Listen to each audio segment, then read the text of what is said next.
Good morning, dear students. How are you?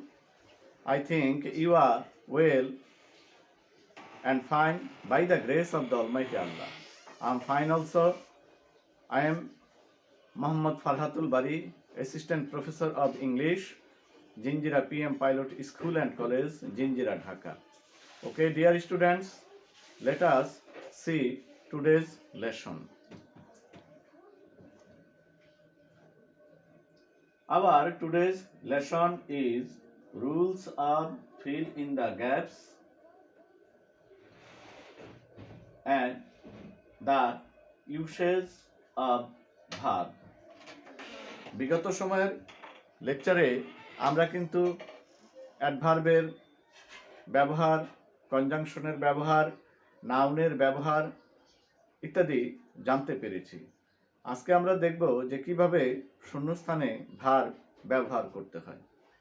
Okay, dear students, after we have studied the lesson, you will be able to know about the usage of verb. Okay, dear students, you have to pay heed to my words. You have to take your pages and write down the rules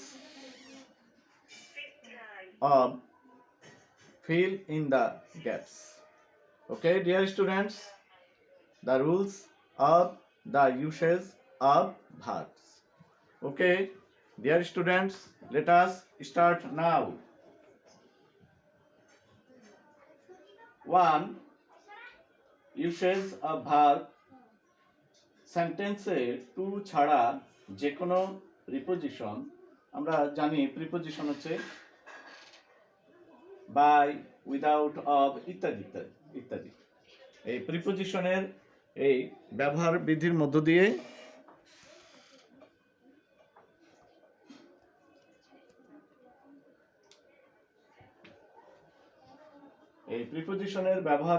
মধ্য দিয়ে আমরা জানতে পারবো যে কিভাবে preposition যুক্ত যে শূন্যস্থানটি রয়েছে, প্রিপোজিশন যুক্ত সেই শূন্যস্থানে কিভাবে আমরা ভার্বটি ব্যবহার করব। তাহলে রুল 1-এ দেখো, সেন্টেন্সে টু ছাড়া যে কোনো প্রিপোজিশন যেমন বাই, উইদাউট, অফ ইত্যাদি থাকলে এগুলোর পরে ভার্বের সঙ্গে আইএনজি যুক্ত হবে। যেমন there are two ways of শূন্যস্থান কমিউনিকেটিভ কম্পিটেন্স। এখানে অব নামক শব্দটি একটি প্রিপোজিশন রয়েছে, কাজেই শূন্যস্থানে অবশ্যই একটি আইএনজি যুক্ত ভার্ব ব্যবহার করতে হবে। সেই আইএনজি যুক্ত ভার্বটি হচ্ছে ডেভেলপিং। এবার আমরা একটু লক্ষ্য করি রুল নং 2, সাবজেক্টের পর গ্যাপ থাকলে ওই গ্যাপে বা ওই শূন্যস্থানে ভার্ব বসে, অর্থাৎ সাবজেক্টের ধরন অনুযায়ী ওই শূন্যস্থানে ভার্ব বসে। এবং লক্ষ্য রাখতে হবে বাক্যটি অতীত বোধক না বর্তমান বোধক না ভবিষ্যৎ বোধক, সেই বিষয়ের উপরে ভিত্তি করে সেটা করতে হবে। যেমন স্মোক পলিউটস এয়ার, অর্থাৎ ধোঁয়া কি করে বায়ুকে দূষিত করে। এখানে দেখো এই সাবজেক্টটি হচ্ছে নামবাচক একবচন, অর্থাৎ থার্ড পারসন সিঙ্গুলার নাম্বার, এই জন্য পলুটের সঙ্গে একটা অ্যাস যুক্ত হয়েছে, পলুটস। আশা করি বুঝতে পেরেছ। এবার 3 নম্বর নিয়মটি দেখো, টু এর পর শূন্যস্থানে ভার্বের মূল ফর্ম বসে, অর্থাৎ যখনই তুমি টু দেখবে, বিশেষ করে ফ্রেজ ওয়ার্ড নয় বরং টু, একটি সিঙ্গেল টু লক্ষ্য করবে, সেই সিঙ্গেল টু এর পরে অবশ্যই অবশ্যম্ভাব্য রূপে ভার্বের মূল ফর্ম বসবে। এবং এটা পরীক্ষার সময়, বেশিরভাগ পরীক্ষার সময়, বোর্ড পরীক্ষার সময় এই গ্রামাটিক্যাল এই টার্মসটি চলে আসে। এবার দেখো আমরা একটু দেখি, হি ওয়ান্টেড টু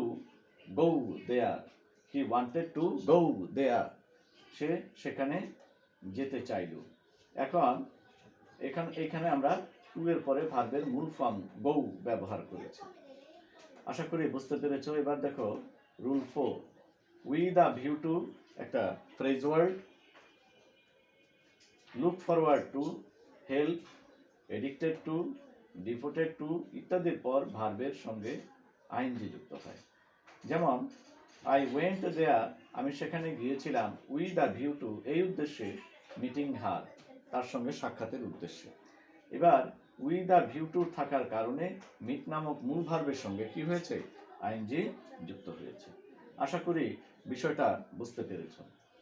এবার দেখো রুল নং 5, হোয়াইলের পর, হোয়াইল উচ্চারণ করতে হবে হোয়াইল, হোয়াইলের পর ভার্বের সঙ্গে আইএনজি হয়। যেমন হোয়াইল শূন্যস্থান in the garden I saw her, হোয়াইলের পর ভার্বের মূল ফর্মের সঙ্গে আইএনজি যুক্ত হয়। দেখো while walking in the garden, অর্থাৎ বাগানে ভ্রমণের সময়, আই স হার, আমি তাকে দেখলাম। তাহলে এই যে এখানে হোয়াইল একটি সময়জ্ঞাপক শব্দ, এই ওয়াক নামক এই শব্দটির সঙ্গে আইএনজি যুক্ত হয়েছে কোন নিয়মের আলোকে, যে হোয়াইলের পর শূন্যস্থান বা গ্যাপ থাকলে সেখানে কি হবে, আইএনজি যুক্ত ভার্বটি হবে। ডিয়ার স্টুডেন্টস, তাহলে আবার আমরা একটু 6 নম্বরটি লক্ষ্য করি। দেখো যে it is high time we শূন্যস্থান দেয়া, এখানে আমাদের ভার্বের পাস্ট ফর্ম ব্যবহার করতে হবে, কারণ 6 নম্বর নিয়মে বলা হয়েছে যে ইট ইজ টাইম, ইয়া হয় উপযুক্ত সময়, ইট ইজ হাই টাইম, ইহা হচ্ছে অধিক উপযুক্ত সময়, ইট ইজ হাই টাইম, ইহা হয় অধিক উপযুক্ত সময়। এই ফ্রেজ ওয়ার্ডগুলো দিয়ে যদি কোনো একটি বাক্য তৈরি হয়, তাহলে পরবর্তী সাবজেক্টের পরে গ্যাপ থাকলে সেখানে ভার্বের পাস্ট ফর্ম ব্যবহৃত হয়। তা আমরা ইতিমধ্যে এই বিশেষ করে উদাহরণটি বলেছিলাম, আশা করি বুঝতে পেরেছো। It is high time we go, go নামক এই শব্দটির একটি পাস্ট ফর্ম হচ্ছে ওয়েন্ট, দেখো পাস্ট ফর্ম হয়েছে। এবার রুল 7-এ দেখো to be, have, has, had, having, get, got, getting, being, remain, এদের পর ভার্বের পাস্ট পার্টিসিপল হয় কখন, যখন সাবজেক্ট নিষ্ক্রিয় থাকে, অবজেক্ট সক্রিয় থাকে। অর্থাৎ একটি বাক্যের সাবজেক্টটি যখন ক্রিয়াকে নিয়ন্ত্রণ করতে পারে না, অবজেক্ট সেটা দৃশ্যমানই হোক কিংবা অদৃশ্যমানই হোক, ভিজিবল হোক অথবা ইনভিজিবলই হোক, সেটা যদি তোমার অবজেক্টে যদি সক্রিয় ভূমিকা পালন করে, বা সেটা দৃশ্যমান হোক কিংবা অদৃশ্যমান হোক, তখনই কেবল ভার্বের পাস্ট পার্টিসিপল ব্যবহৃত হয়। যেমন I was too young to have learn, learn নামক ভার্বের পাস্ট পার্টিসিপল হচ্ছে লার্নড, টু সে নো। তাহলে আমরা জানলাম to be, have, has, had, having, get, got, getting, being, remain ইত্যাদির পরে কি হবে, ভার্বের পাস্ট পার্টিসিপল হবে। এবার দেখো রুল নং 8,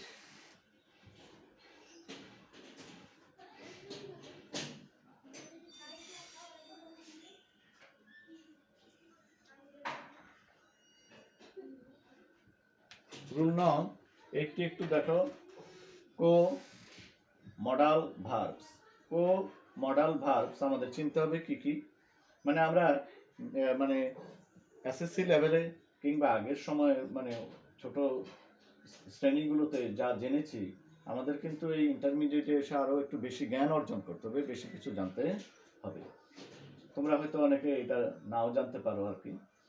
কো মডাল ভার্বস, কো মডাল, এটার উচ্চারণ হবে মডাল ভার্বস, যেমন can, could, shall, should, may, might, will, would, must ইত্যাদি, এবং সেমি মডাল ভার্বস, কিছু কিছু রয়েছে সেমি মডাল ভার্বস, এগুলোকে সেমি মডাল ভার্ব বলা হয়। যেমন নিড, ওয়াট টু, তারপরে ইউজ টু, ডেয়ার ইত্যাদি। আবার মডাল ভার্ব ফ্রেজেস কিছু আছে, মডাল ভার্ব ফ্রেজেস, অর্থাৎ মডাল ভার্বের কিছু শব্দগুচ্ছ রয়েছে, যেমন বি গোয়িং টু, এখানে বি গোয়িং টু মানে am, is, are, am going to, is going to, are going to ইত্যাদি।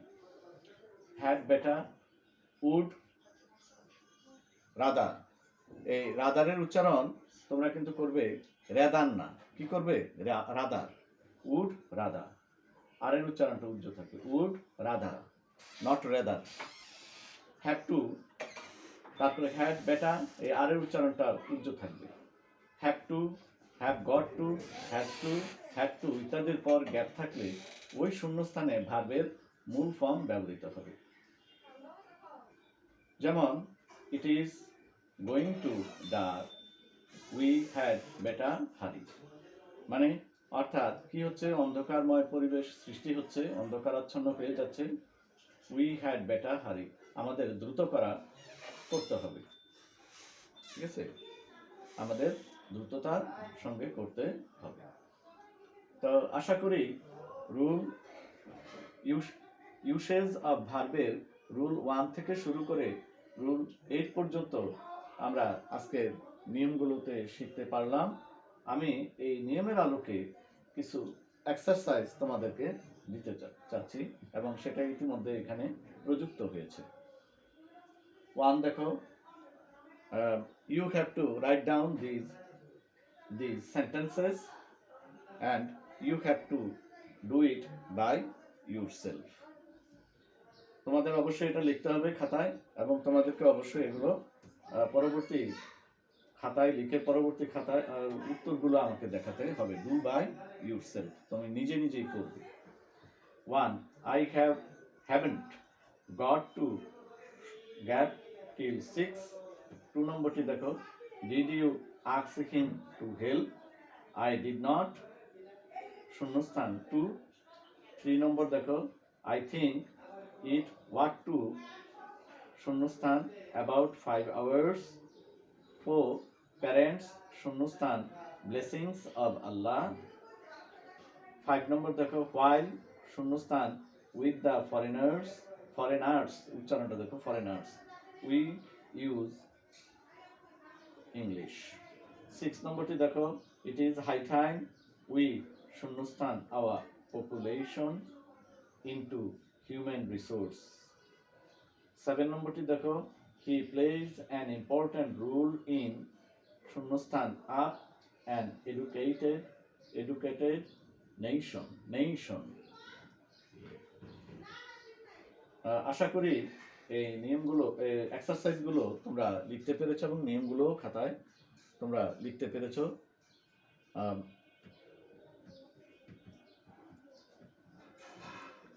This is for the day. Thank you very much. See you in the next class.